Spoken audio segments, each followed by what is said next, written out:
Ayan, eto guys 'no, napakasipag niyo, napaka-unstoppable ng energy niyo mga kapiksi. Very progressive, 'pag sinabing very progressive talagang paabante, hindi kayo mapigilan, work, work, work, work hard, work hard, work hard 'no?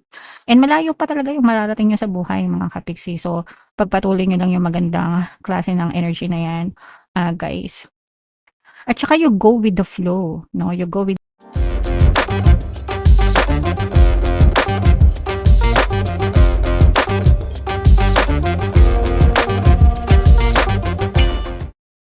Hello guys, hello Leo, welcome back to Pinoy Pixie Tarot. Ang pamagat ng episode natin for tonight is monthly check-in para ngayong April para sa Leo, Sun, Moon, Rising, Sign, and Venus. If hindi kayo naka-resonate guys dun sa monthly reading nyo, try nyo panoorin itong video na to.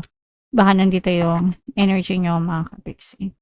So unahin natin tong deck na to. Ito yung mga angel messages para sa inyo.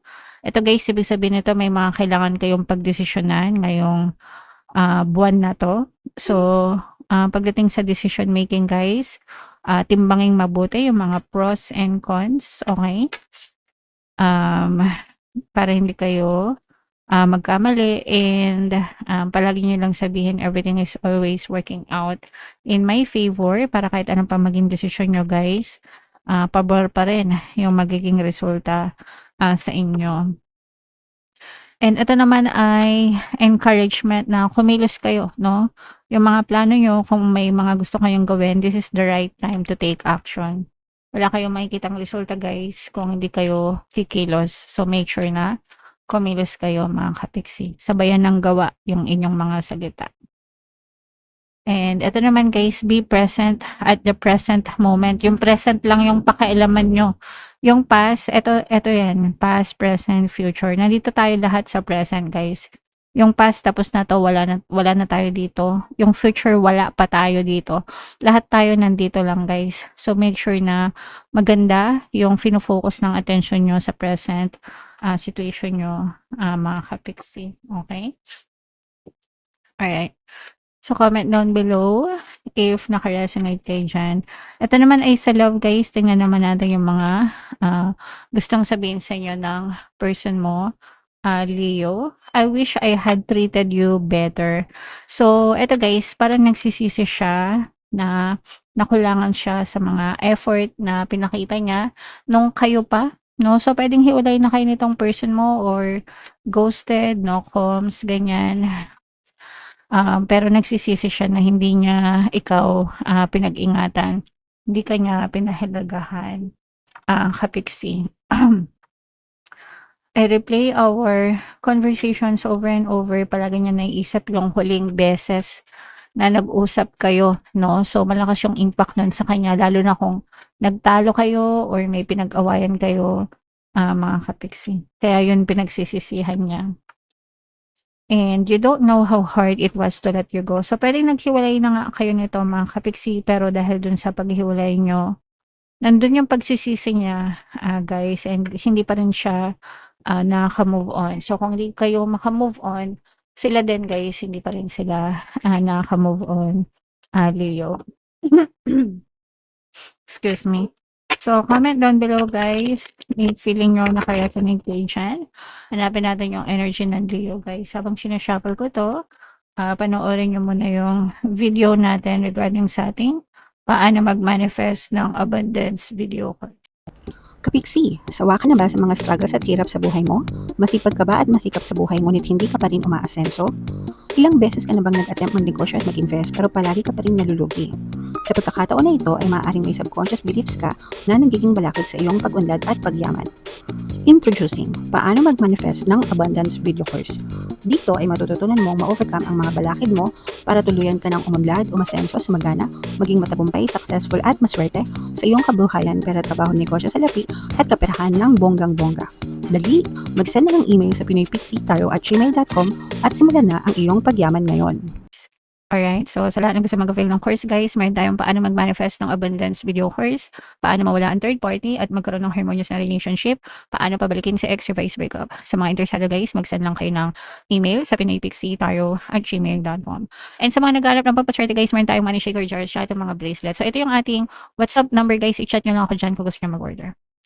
And wag na kayo magpahuli guys, dumadami na yung success stories niyan, so mag-avail na kayo habang pwede pa. So, Leo, kayo ay represent ng King of Wands. So, yung first message para sa inyo, ito guys, take a rest, no? Magpahinga. Mga kapiksi, yan yung mensahe sa inyo, guys. Kasi baka nababurn out na kayo. Pero, nararamdaman din natin na malayo na yung nararating nyo sa buhay. Mga kapiksi, kumbaga, kumpara dun sa time na nagsimula kayo, mas malayo na yung nararating nyo now, Leo. And wag kayo matakot na magsimula, subok, tawag dito? Sapalaran yun. Sorry, iniisip ko kasi yung tamang salita. Huwag kayong matakot na makipagsapalaran guys, no? Para makapagsimula ulit sa buhay nyo. Lahat naman tayo nagsisimula sa wala. Nagsisimula sa hindi natin alam kung ano magiging resulta. But start anyway mga kapiksi kasi hindi nyo alam, maaring malayo yung marating nyo dyan, guys. And ito nga yung sinasabi ko sa inyo guys na meron kayong mga kailangan pagdesisyonan, no? So, sabi ko nga sa inyo, sabihin nyo lang sa sarili nyo guys, everything is always working out for me, and timbangan yung mga pros and cons bago kayo mag-decision guys, okay? Ayan, eto guys, no, napakasipag nyo, napaka-unstoppable ng energy nyo mga kapiksi. Very progressive, pag sinabing very progressive, talagang paabante, hindi kayo mapigilan, work hard, no? And malayo pa talaga yung mararating nyo sa buhay mga kapiksi. So, pagpatuloy nyo lang yung magandang klase ng energy na yan, guys. At saka you go with the flow, no? You go with the flow mga kapiksi, walang resistance. And ito magdadala ng mga magaganda and positive changes, no? As long as ikaw mismo, Leo, ay nagbabago. Hindi naman magbabago yung buhay nyo guys kung hindi kayo nagbabago. The change has to start from you, no? Sa iyo yan manggagaling, mga kapiksi. So kung gusto mo magbago yung buhay mo, kailangan mong baguhin yung sarili mo, the way you think, yung perception mo, belief system mo, yung habits mo, yung patterns mo, yung routine mo, yung ugali mo, 'di ba? Kung mareklamo ka, ayan yung dapat mong unahin na baguhin. Okay, yung pagiging nega nyo guys, no? And for some of you naman, parang hindi nyo alam kung paano kayo mag-move on, hindi nyo alam kung paano mag-move forward. Yung iba sa inyo, parang na-stuck pa kayo sa past. And ito nga yung sabi ko sa inyo guys, no, na ito yung past, tapos na to, ito yung present, nandito tayo lahat. Yung iba sa inyo na-stuck dito mga kapiksi. So, wag na. Kasi tapos na yan. Dapat nandito na tayong lahat sa present, guys, no? So, let go of the past. Move on. Para everybody happy, Leo. And, yung iba naman sa inyo, guys, parang nandun kayo sa stage na you are reflecting yung mga actions nyo. Iniisip nyo yung nagawa nyo sa buhay nyo, yung mga gusto nyong gawin, nasaan kayo ngayon, kung masaya ba kayo or hindi ba kayo masaya. So this is more on self-reflection guys, okay? And eto guys, ibig sabihin nito, be patient, konti na lang, dadating na yung mga magagandang balita. Kung meron man kayong mga inaantay, ina-expect na mga magagandang balita, no? Yeah, dadating din yan mga kapiksiyan, yung magiging go signal nyo, kumbaga, kung ano yung magiging next step nyo sa buhay nyo. And sa relasyon naman mga kapiksi 'no, although yung kanina nakita natin na parang past person na, ito naman ibig sabihin nito is harmonious relationship. So maswerte yung iba sa inyo guys kasi meron kayong katuwang sa buhay and hindi kayo nag-iisa. And mas masarap yung ganitong feeling na, may katuwang kayo, hindi kayo matatakot, or mababawasan yung takot nyo and yung lungkot nyo kasi alam nyo na hindi kayo nag-iisa, Leo. Okay? Alright. So, comment down below if naka-resonate kayo mga kapiksi. Ito, i-mind na itong mga harmonious relationship na to. Itong mga good news na paparating. Itong mga magaganda and positive changes. Mga bagong simula, guys. Itong progress, no?